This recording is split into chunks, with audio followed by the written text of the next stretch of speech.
Despite widespread flooding that left thousands of residents displaced, North Korean leader Kim Jong-un rejected help even from allies like China and Russia. Here's more. On his emerald green bulletproof train loaded with supplies from the capital Pyongyang, North Korean leader Kim Jong-un is portrayed as a hero on state TV, traveling to areas devastated by flooding. Record rains left entire towns and villages underwater, just miles from the Chinese border in the northwest of the country. State media reports thousands of evacuations, but no deaths, a claim impossible to verify with no foreign aid organizations allowed in.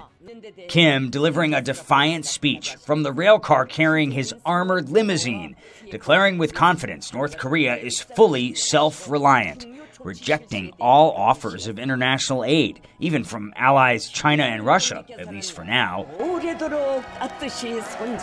Some fear Kim's deepening military partnership with fellow strongman Vladimir Putin could be giving his economy and confidence a boost.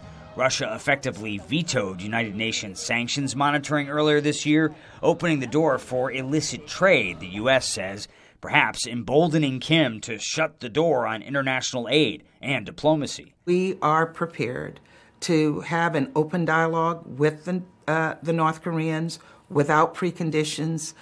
We want to pursue diplomacy. U.S. Ambassador to the UN Linda Thomas-Greenfield visited the Korean demilitarized zone this spring, telling out front at the time any top-level meeting, like former President Trump's summits with Kim, would require lots of legwork. Before any meeting like that could happen, we have to have engagements at other levels. Trump signaling he'd be willing to engage directly with Kim if reelected. I got along very well. North Korea, Kim Jong-un, I get along with him. He'd like to see me back, too. I think he misses me. Vice President Kamala Harris taking a decidedly unfriendly stance during her visit to the DMZ in 2022.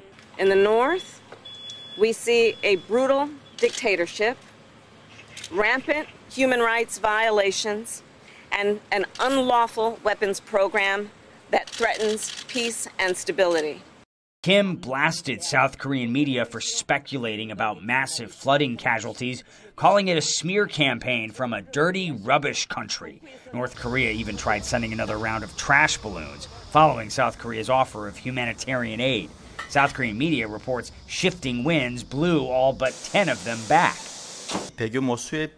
South Korea's unification ministry accuses Kim of trying to shift focus away from the devastating flood damage, visible even in these carefully edited state TV images.